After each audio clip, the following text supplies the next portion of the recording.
how are you talking about singers as you warm up for this segment? Please tell our audience what your analogy was to what it was like being in that room yesterday, which I know it was awkward at times, but it was also like what? It was like John Middleton and his backup singers, Matt Klentak and Andy McPhail, maybe John Middleton and the Philliettes or something like that, out there performing for the media at that hour-long press conference yesterday. I mean, there were so many points that, I DVR'd it, Mike, so I had to come home and watch it because I was, busy educating the youth of America. But I DVR'd it, came home, watched it, and the point where he grabs his phone, puts his cheaters on so he can read his text on his phone to, try and defend. First of all, half the time he didn't directly answer the question he was asked. He just would pull out some stat or something like that. But boy, was that awkward and Klentak did step on his feet one time and said, oh, I'm sorry, go ahead, you talk. There was really not a lot of planning into how that was going to go, right? Yeah, I think the best way to describe it would be meandering, probably. And, the Phillies are beginning an offseason where, as I wrote in the paper today and online, hey, they need a manager, they need a hitting coach, they need a pitching coach, they need somebody to direct the draft. They need a whole new training staff. And, oh, by the way, they also need, 3 starting pitchers. So it's not like they have a lot to do. And in that press conference, they really gave us no idea of what they are or how they're going to fill those positions. The only thing that came out of the press conference is that John Middleton is in charge.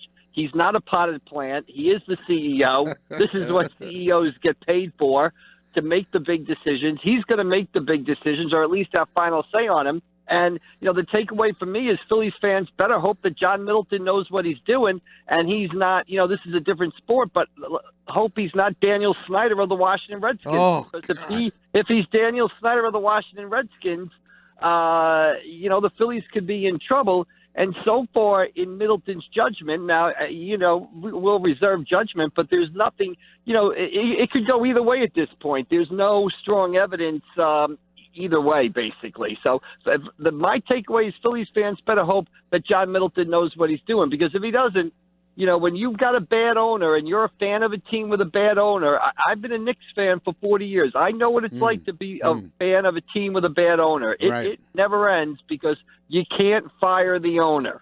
Man, that owner, James Dolan, right? The guy that would rather play in his band than actually go to the Knicks games. The guy that would... Correct, absolutely. Yeah, this guy... And when you bring up Dan Snyder, I just cringe a little, because that's a proud franchise, the Redskins, that for more than 20 years has been derailed by one very wealthy man's poor decisions. Yeah, and obviously Middleton left no doubt yesterday. He said, he's going to have the final say on the big decisions. He's going to make the big decisions. And, you look at Matt Klentak as the general manager. Kapler was his hand-picked guy. He obviously wanted to keep Kapler, and he was overruled. So how does Matt Klentak feel, after this, 2-week period that has gone? What does he, in the back of his mind, what is he thinking about his future?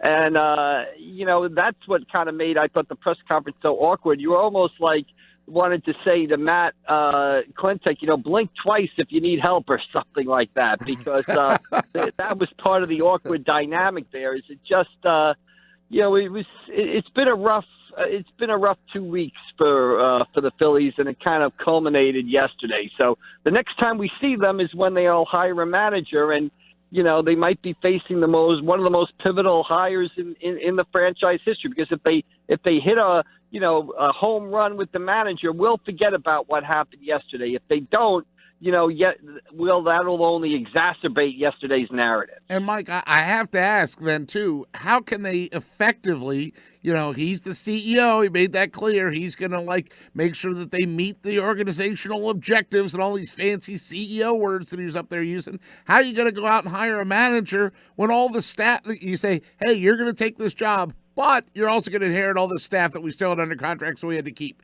So here's Gabe's staff. Will you come in? Because most managers want to come in and bring their guys in. Yeah, exactly.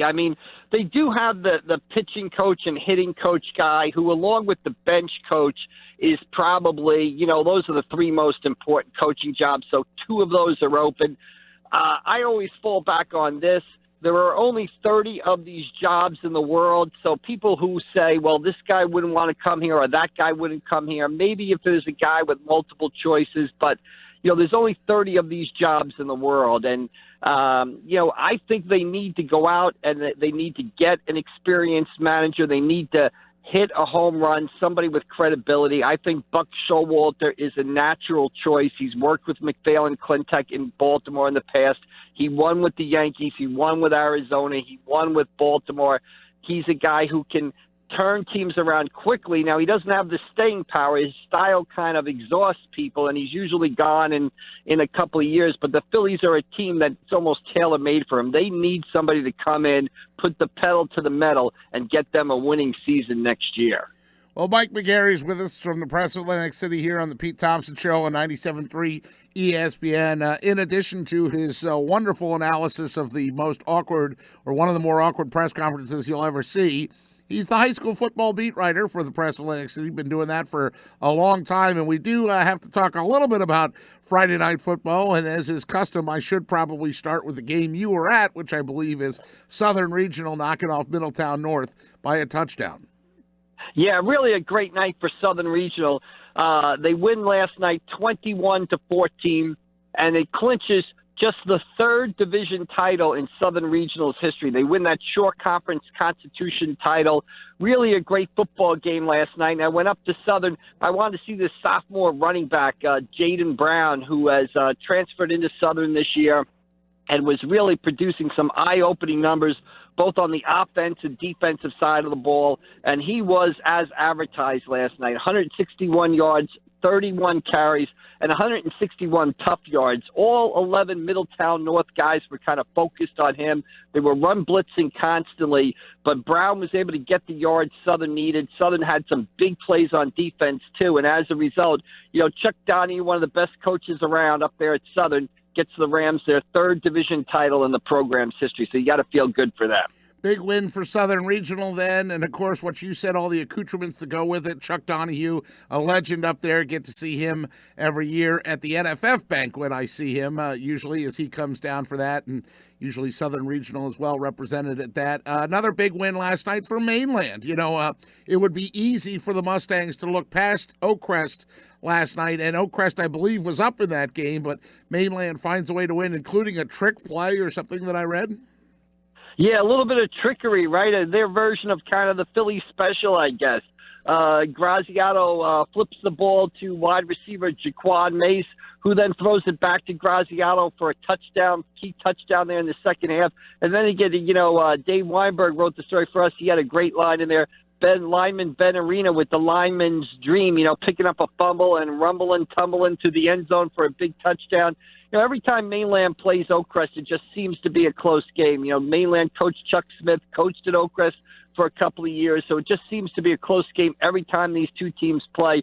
Mainland pulls it out last night, and hey, 6-0 for the Mustangs as they roll on. So, boost their playoff hopes, take another step in the, towards possibly winning that division title, and take another step towards, we all got our eye on that first week in November, that possible Mainland Ocean City showdown. So, another step towards that big game. Yeah, I'm actually hoping to come out for that one myself. I mean, it takes a really special game to get me back on the sidelines, but that one could be everything that's advertised, so we'll see how that matches up in a couple weeks. Hey, Absegami finally got a win. I'm sure Dennis Scuderi Jr., his athletes and the staff and all the people with Absegami football are breathing a sigh of relief, and they didn't just beat Bridgeton, they beat them up pretty bad, 51-14.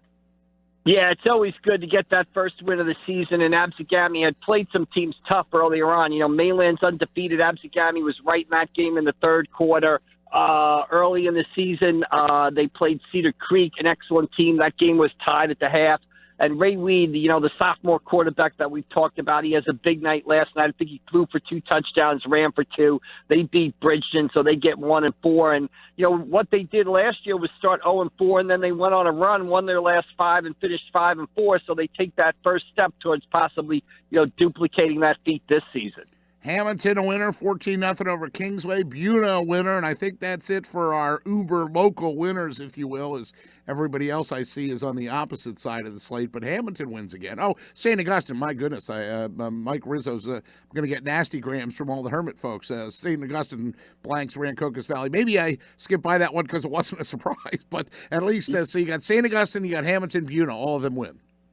Yeah, obviously St. Augustine right there. We talked about Carnell Davis last week.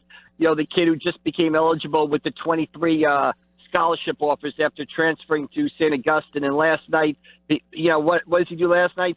He intercepts a pass, returns it for a touchdown, catches a touchdown pass. St. Augustine rolls over Rancocas Valley. St. Augustine now 3-3, and making a case with Davis, with Kanye Udo, with Angelo Vocalis, kind of three transfers who have become eligible at various points as the season has progressed. They might just be, they'll have a chance to prove it. They'll play Williamstown in a couple of weeks, undefeated Williamstown, and we have number one in our Elite 11. But, St. Augustine obviously rolling right now, and a big win for Hamilton, 14-0 over Kingsway out at Rowan as Kingsway's field is being renovated. Hamilton, 4-2 and in first place in that WJFL Royal Division. So the Blue Devils keep rolling right there. Yep, nice. And Buna blanks Gloucester City, too, 43-0. Atlantic High falls to Eastern, and then Millville with a tough one against Timber Creek. That's a lot of our uber local scores. Wildwood, of course, Dave Weinberg wrote about them this week. I got really excited at one point. I thought Wildwood had won, and then I realized I was reading the score backwards, and it's not 9 o'clock yet. Hey, where are you going to be today, Mike? Pete, I'm taking the day off. Yeah! My son is up in school in Boston. I'm actually headed up there now as we speak to spend the weekend with him. But a big day out at Vineland. St. Joe plays out at Vineland. Wrote a column about it. Jada Byers, 3 points away from the total points record for a player at a Cape Atlantic League school. I think Kevin Sinclair I saw with that. 532 career points.